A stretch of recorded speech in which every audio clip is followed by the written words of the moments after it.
মৰমৰ ছাত্ৰ ছাত্ৰীসকল, আজিৰ ভিডিঅ'ত আলোচনা কৰিম যিসকল কেণ্ডিডেটে অসম পুলিচত কনষ্টেবল, লেচনায়ক অথবা হাবিলদাৰত চাকৰি কৰি আছে, সিহঁতৰ কাৰণে ডিপাৰ্টমেণ্টেল এক্সাম হ'ব, ASL পদোন্নতি হ'ব। গতিকে সিহঁতৰ কাৰণে এইবিলাক কুৱেশ্যন মষ্ট ইম্পৰ্টেণ্ট হয়, প্ৰিভিয়াছ কুৱেশ্যন আজি আমি আলোচনা কৰিম। কেনেধৰণৰ কুৱেশ্যন আহে সেই কুৱেশ্যনবিলাক আজি আমি ডিছকাছ কৰিম। অ'কে, চ' প্ৰথম কুৱেশ্যনটো আছিল, ইয়াতে ইংলিছত আছে আৰু ইফালে অসমীয়াত আছে। চ' প্ৰথম কুৱেশ্যনটো আছিল, শালস্তম্ভৰ সাম্ৰাজ্যৰ সময়ত কোনটো মন্দিৰ নিৰ্মাণ কৰা হৈছিল? ইয়াতে আমি জাষ্ট ৰাইট অপশ্যনটো আমি আলোচনা কৰিম। চাৰিটা অপশ্যন আছে, অপশ্যনত আমি ৰাইট অপশ্যনটো কোনটো হ'ব সেইটোহে আমি আলোচনা কৰিম। অ'কে, চ' প্ৰথমত 1 নম্বৰ কুৱেশ্যনটোৰ এনচাৰ হ'ব বি অপশ্যনটো, কামাখ্যা। 2 নম্বৰ কুৱেশ্যনটোৰ উত্তৰ পূৰ্বৰ শান্তি উদ্যান বুলি কোনখন ৰাজ্যক কোৱা হয়? এইটো আমাৰ অপশ্যন এ ৰাইট, মিজোৰামক কোৱা হয়।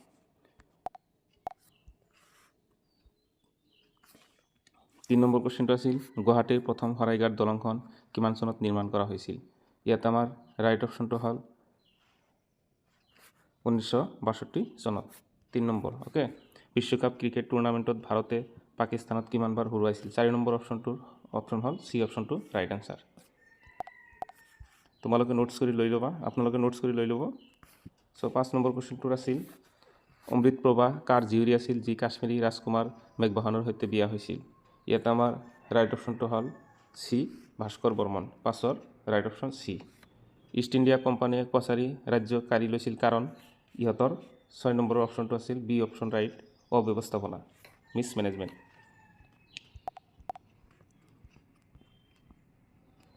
7 নম্বৰ কুৱেশ্যনটোৰ 7 নম্বৰ, কোনজন খেলুৱৈক অৰ্জুন বঁটা, দ্ৰোণাচাৰ্য বঁটা, ৰাজীৱ গান্ধী খেল ৰত্ন আৰু পদ্মশ্ৰী সন্মান প্ৰদান কৰা হৈছিল? ইয়াতে 7ৰ ৰাইট অপশ্যনটো হ'ব চি অপশ্যন, পুলেলা গোপীচান্দ। ইয়াতে C option right answer. 8 number কুৱেশ্যনটো আছিল, প্ৰাক্তন ফুটবল খেলুৱৈ আৰু বৰ্তমান মণিপুৰৰ মুখ্যমন্ত্ৰী শ্ৰী এন বীৰেন সিঙে কেন্দ্ৰীয় চৰকাৰৰ কোনটো সংস্থাৰ সেৱা আগবঢ়াইছে? ইয়াতে আমাৰ ৰাইট অপশ্যন হ'ব 8ৰ right option C, Assam rifles. 9 number কুৱেশ্যনটো বহুত ইম্পৰ্টেণ্ট হয়, হিমা দাসৰ উপনাম কি? হিমা দাসৰ উপনাম হ'ল ধিং এক্সপ্ৰেছ। কিমান চনত ভাৰতে অলিম্পিকত অংশগ্ৰহণ আৰম্ভণি কৰিছিল? ইয়াতে আমাৰ ৰাইট অপশ্যনটো হ'ব 1904 চনত, বি অপশ্যনটো ৰাইট। 11 নম্বৰ, ব্যক্তিগতভাৱে অলিম্পিকত কোনে স্বৰ্ণ পদক লাভ কৰিছিল? ইয়াতে আমাৰ ৰাইট অপশ্যনটো হ'ব বি অপশ্যন, অভিনৱ বিন্দ্ৰা। 11ৰ বি অপশ্যন ৰাইট অপশ্যন। 12 নম্বৰৰ পৰা এটা কম্পিউটাৰৰ কিছু প্ৰশ্ন আহিছে। MS ৱৰ্ডত মেইলিং লিষ্টত জনা যায়। ইয়াতে আমাৰ 12ৰ চি অপশ্যন, ডাটা সূত্ৰ। 1 মেগাবাইটৰ সমকক্ষ কিমান? 13 অপশ্যনৰ ৰাইট অপশ্যন হ'ল C option, 1 lakh bytes. 14 number কুৱেশ্যনটো আছিল, তুমি যেতিয়া কম্পিউটাৰ এটাত নথিৰ কাম কৰা তেতিয়া অস্থায়ীভাৱে ডকুমেণ্টটো ক'ত সংৰক্ষিত কৰা বা ছেভ কৰা? ইয়াতে 14ৰ আমাৰ বি অপশ্যনটো ৰাইট আনচাৰ, ৰেমত আমি ছেভ কৰোঁ। 15 নম্বৰ কুৱেশ্যনটোত আমাৰ কি আছিল, স্প্ৰেডশ্বীটত কেনেকৈ তথ্য সংগঠিত হয়? 15 নম্বৰ ৰাইট অপশ্যন হ'ল C, row and columns. 16 number question, চিত্ৰ পৰিদৰ্শ হ'ল, ইয়াতে আমাৰ ৰাইট অপশ্যন হ'ল 16ৰ right option A number, page orientation. 17ৰ তলৰ কোনটো ফণ্ট ষ্টাইল নহয়? ইয়াত আমাৰ বি অপশ্যনটো ফল্ট ষ্টাইল নহয়, ছুপাৰ স্ক্ৰিপ্ট। 18ৰ পৰা 20 তলৰ বাক্যবোৰৰ পৰা ভুল অংশটো বিচাৰি উলিয়াব লাগে। চ' 18 নম্বৰ কুৱেশ্যনটোত আমাৰ ভুল অংশ কোনটো সেইটো আমি বিচাৰি উলিয়াব লাগে। চ' 18ৰ ইয়াতে আমাৰ ডি অপশ্যনটো ভুল আছে। চ' চিমিলাৰলি 19 নম্বৰ কুৱেশ্যনটোত আছে ভুল ক'ত আছে?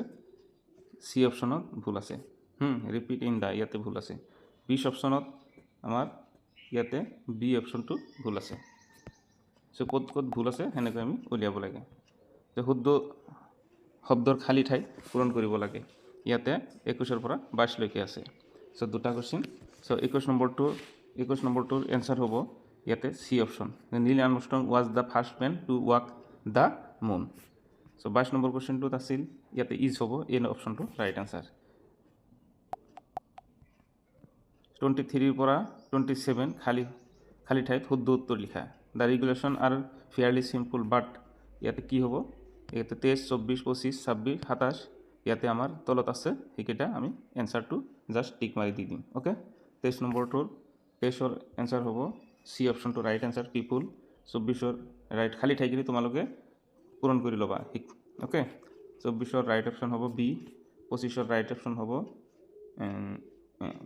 আনাফ এ 26 আৰু 27 26ৰ ৰাইট অপশ্যন হ'ব চি 26ৰ ৰাইট অপশ্যন চি কভাৰ আৰু 27ৰ ৰাইট অপশ্যন হ'ব এ ইন চ' এইকেইটা তোমালোকে পেৰাগ্ৰাফটো লিখি পেলাই খালী ঠাইত এইকেইটা লিখি ল'বা 28 নম্বৰ টেলিফোনৰ যদি কথাৰ সৈতে সম্পৰ্ক হয় তেন্তে লেটাৰৰ সম্পৰ্ক কিহৰ সৈতে ইয়াতে আমাৰ telephone is related to voice as letter is related to লিখন ইয়াতে আমাৰ ৰাইটিং অ'কে ডি অপশ্যনটো ৰাইট অপশ্যন 29ৰ পাৰ্লিয়ামেণ্টৰ সৈতে যদি গ্ৰেট ব্ৰিটেইনৰ সম্পৰ্ক থাকে তেন্তে কংগ্ৰেছৰ USA চি অপশ্যনটো ৰাইট অপশ্যন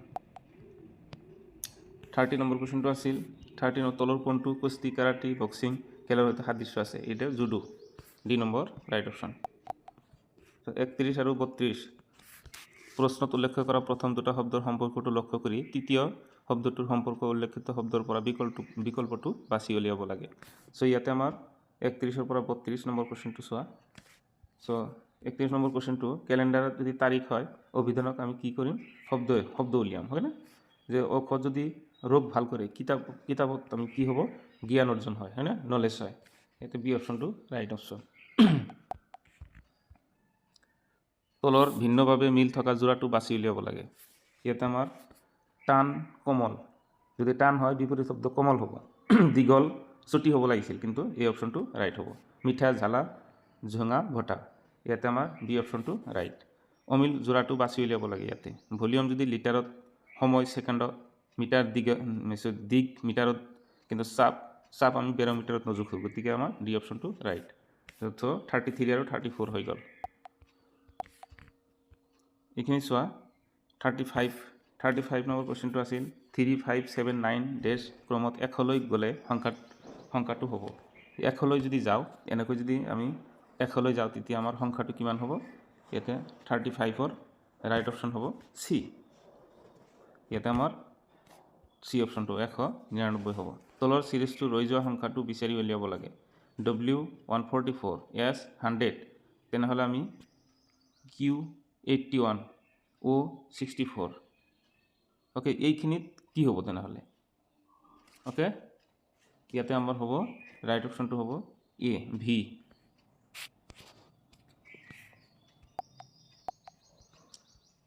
তলৰ শব্দবোৰৰ পৰা সকলোতকৈ কম সাদৃশ্য থকা শব্দটো উলিয়াব লাগে চ' ইয়াতে 37ৰ তলৰ জ্যামিতি হ'ল এটা চেপ্টাৰ এলজেব্ৰা এটা চেপ্টাৰ ত্ৰিকোণমিতি এটা চেপ্টাৰ গণিত চেপ্টাৰ নহয় গণিত এটা ছাবজেক্ট হয় গতিকে ডি অপশ্যনটো ৰাইট এনচাৰ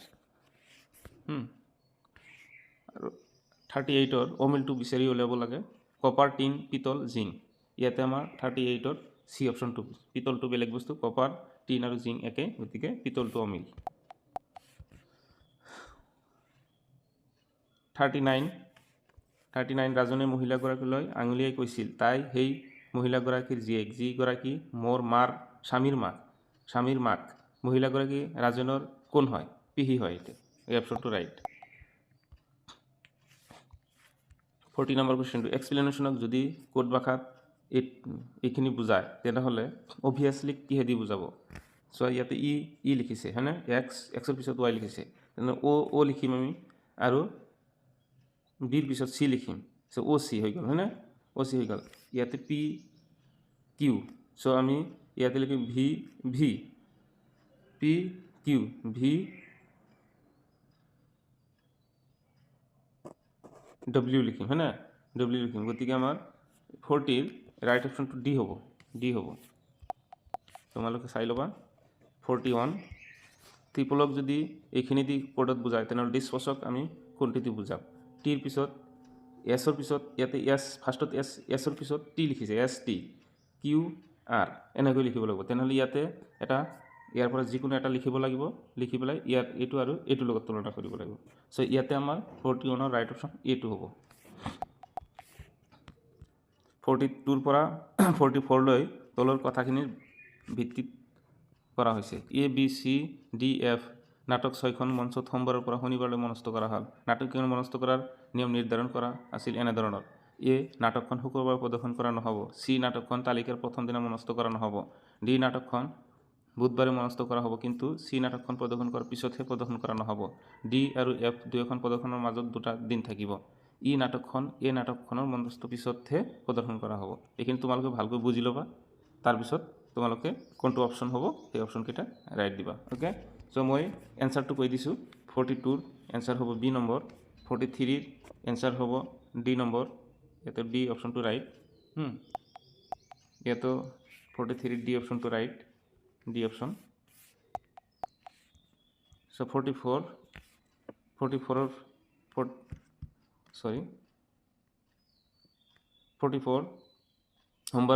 সোমবাৰৰ পৰা প্ৰদৰ্শন কৰা নাটকখনৰ ক্ৰম তালিকাৰ ক্ৰমটো হৈছে। ইয়াতো আমাৰ 44ৰ ৰাইট অপশ্যনটো হ'ব চি অপশ্যনটো ৰাইট। প্ৰশ্ন নম্বৰ 45ৰ পৰা 48 লৈ তলৰ কথাখিনিৰ ভিত্তিত কৰা হৈছে। এ প্লাছ বিৰ অৰ্থ হৈছে এ হৈছে বিৰ পুতেক। এ মাইনাছ বি অৰ্থ এ হৈছে বিৰ পত্নী। এ ইনটু বি এ হৈছে বিৰ ভাই। এ ডিভাইড বি অৰ্থ হৈছে এ হৈছে বিৰ মাক। এ ইকুৱেল টু বি অৰ্থ এ হৈছে বিৰ ভনী। তেনেহ'লে তলৰ প্ৰশ্নকেইটা উত্তৰ আমি লিখিব লাগে। চ' এইটো তোমালোকে ভালকৈ বুজি ল'বা। মই এনচাৰটো 45ৰ এনচাৰ হ'ব চি অপশ্যনটো ৰাইট। 46ৰ অপশ্যন হ'ব এ অপশ্যনটো ৰাইট। 47 ৰাইট অপশ্যন হ'ব চি। 48 ৰাইট অপশ্যন, ইয়াতে কি হ'ব চি অপশ্যন ৰাইট। চ' এনেকৈ তোমালোকে ভালকৈ পঢ়ি বুজি ল'বা ৰিজনিং কুৱেশ্যনকেইটা। 49ৰ পৰা 51 লৈ প্ৰত্যেকটো প্ৰশ্নত 2টা মন্তব্য অনুসৰণ এ আৰু বি আছে। তো ইয়াতে 49ৰ এইখিনি ভালকৈ পঢ়ি ল'বা তোমালোকে। 49, 50 এনেকৈ লিখা আছে কঁঠাল। চ' ইয়াতে বাকীখিনি চোৱা। 52 সূৰ্যৰ আটাইতকৈ ওচৰত থকা গ্ৰহটোৰ নাম কি? এইখিনি অলপ ছায়েন্সৰ পৰা বা জেনেৰেল নলেজে টাইপৰ। চ' 52ৰ ৰাইট অপশ্যন হ'ব চি বুধ। 53ৰ কোনটো গ্ৰহৰ পৰা সেউজীয়া পোহৰ নিৰ্গত হয়? ইয়াত আমাৰ চি বি অপশ্যনটো ইউৰেনাছ। যে টেৰিটৰিয়েল ৱাটাৰ মানে কি বুজায়? 54ৰ ৰাইট অপশ্যন হ'ব চি। 54 ৰাইট অপশ্যন হ'ব চি। 55 দিলৱাৰা মন্দিৰ অৱস্থিত মাউণ্ট আবু। ইয়াতে আমাৰ 55ৰ বি অপশ্যন। ভাৰতৰ উপ ৰাষ্ট্ৰপতি মুৰব্বী ৰাজ্যসভাৰ মুৰব্বী হয় না? 56 অপশ্যন বি। 56 option B. এইখিনি তোমালোকে পাই আছা, পলিটিকেল ছায়েন্সৰ পৰা এইবিলাক আহে। চ' 57ৰ আন্তৰ্জাতিক তাৰিখ ৰেখা সূচায় ডি অপশ্যনটো 180 ডিগ্ৰী। অ'কে, এইখিনি পাই আহিছা তোমালোকে। চ' 58 হ'ল ভিটামিন কিহৰ অভাৱত স্কাৰ্বি ৰোগ হয়? ভিটামিন চিৰ অভাৱত, চি অপশ্যনটো ৰাইট। আৰু 59 হ'ল তেজৰ দ্বাৰা বেছিভাগ অক্সিজেন পৰিবাহিত হয়। ইয়াতে আমাৰ ৰাইট অপশ্যন হ'ল 59ৰ ৰাইট অপশ্যন হ'ল চি হিমোগ্ল'বিন। 62 চোৱা। আইচ'টোপছ হৈছে একে উপাদানৰ গঠিত পৰমাণু যিবোৰ আছে বিভিন্ন নিউট্ৰনৰ সংখ্যা, ইলেক্ট্ৰনৰ সংখ্যা। ইয়াতে আমাৰ ৰাইট অপশ্যনটো হ'ব 60 এ অপশ্যন, নিউট্ৰনৰ সংখ্যা। 61 জিনৰ উৎকৃষ্ট বৰ্ণনা হৈছে কি? ইয়াতে আমাৰ ৰাইট অপশ্যন হ'ব ডি দীঘল 2টা নিউক্লিক এচিডৰ সংশ্লিষ্ট। ৰিং অফ ফায়াৰৰ অৰ্থ কি? ইয়াতে আমাৰ 62ৰ ৰিং অফ ফায়াৰ অৰ্থ হ'ল এই অপশ্যনটো পেচিফিক বেল্ট। 63 ভগৱান বুদ্ধৰ প্ৰকৃত নাম আছিল B option Siddhartha. 64 living history নামৰ আত্মজীৱনীৰ লেখক কোন? ইয়াতে আমাৰ Hillary Clinton, D option right option D. 65 ভাৰতীয় অৰ্থনীতি হ'ল চি অপশ্যন ৰাইট মিশ্ৰ। নেশ্যনেল ষ্টক এক্সচেঞ্জ অৱস্থিত ক'ত? মুম্বাইত। ইয়াতে অসমীয়া ভাষাৰ প্ৰথম আলোচনী Arunodoi, C option right answer. মানুহ ৰাজনৈতিক প্ৰাণী বুলি কোনে কৈছিল? এৰিষ্টটলে কৈছিল। 68 এৰিষ্টটল। শিশু সাহিত্যিক কৃতি হ'ল কোনে লিখিছিল? ইয়াতে ৰবীন্দ্ৰনাথ ঠাকুৰে লিখিছিল 69। C option right.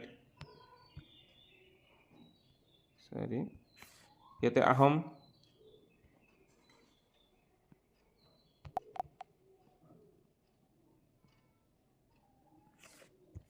আহোম সাম্ৰাজ্যৰ দিনত মুদ্ৰাৰ আকৃতি কেনেকুৱা আছিল? ইয়াতে ৰাইট অপশ্যন আয়তাকাৰ আছিল, ৰেক্টেংগুলাৰ। ৰাজ্যসভাত অসমৰ সংসদৰ সংখ্যা কিমান? ইয়াতে ৰাইট অপশ্যন 7। কোনগৰাকী ৰজাৰ দিনত মহাপুৰুষ শংকৰদেৱে এক শৰণ নাম ধৰ্ম প্ৰতিষ্ঠা কৰিছিল? ইয়াতে নৰনাৰায়ণৰ দিনত। ইয়াতে ৰাইট অপশ্যন বি অপশ্যনটো ৰাইট অপশ্যন। শিৱদৌল কোনগৰাকী ৰাণীয়ে নিৰ্মাণ কৰিছিল? ইয়াতে আমাৰ 73 ই অপশ্যনটো ৰাইট, ফুলেশ্বৰী। 74 মহাৰাজা ধীৰাজ বুলি কাক কোৱা হয়? এইটো 74ৰ এই অপশ্যনটো ৰাইট। 75 সোণালী বান্দৰ ক'ত পোৱা যায়? চক্ৰশিলাত পোৱা যায়, চি অপশ্যন ৰাইট। আৰু বাকীখিনি মেথছ আছে, এই মেথছখিনি তোমালোকে কেনেধৰণৰ মেথছ আহে সেইবিলাক তোমালোকে একবাৰ চাই লোৱা। 76, 77, 78, 79, 80। যদি তোমালোকৰ সলভ লাগে এনেকুৱা কুৱেশ্যনবিলাক গোটেইকেইটা মেথছকেইটা, তেনেহ'লে মই নেক্সট ভিডিঅ'ত ডিছকাছ কৰিম। 81, 82, 83, 84, 85, 86, 87, 88, 89, অ'কে 90। ইজি আহিছে। লাষ্টত ভাৰতৰ ৰাষ্ট্ৰীয় পতাকা অশোক চক্ৰত আছে। ইয়াতে ৰাইট অপশ্যনটো কোনটো হ'ব? ইয়াতে আমাৰ চি অপশ্যনটো 92, 93, 94, 95। এইখিনি সাধাৰণ ক্লাছ 10ৰ পৰা এইবিলাক কুৱেশ্যন আহিছে। 96, 97, 98, 99 আৰু 100। আজিৰ কাৰণে গতিকে এইখিনি আমি আলোচনা কৰিলোঁ। গতিকে তোমালোকৰ যিবিলাক কেণ্ডিডেটে চাকৰি কৰি আছা, আছাম পুলিচত কনষ্টেবল হওক, লেচনায়ক হওক বা হাবিলদাৰত হওক, সেইসকল ব্যক্তিৰ কাৰণে যাতে ASIL প্ৰমোশ্যনেলি ডিপাৰ্টমেণ্টেলি এক্সাম হয়, সেই এক্সামত যাতে তোমালোকে পাছ কৰিব পাৰা, কেনেধৰণৰ কুৱেশ্যন আহে, কেনেধৰণৰ কুৱেশ্যন সোধা হয়, তাৰ কাৰণে আজিৰ এই ভিডিঅ'ত আমি ডিছকাছ কৰিছোঁ। চ' ধন্যবাদ। যদি ভিডিঅ'টো ভাল লাগে তোমালোকে লাইক কৰি দিবা, আৰু যদি কিবা ক'ৰবাত ভুল হৈছে তেনেহ'লে মোক কমেণ্ট কৰি জনাবা। ধন্যবাদ। জয় অসম।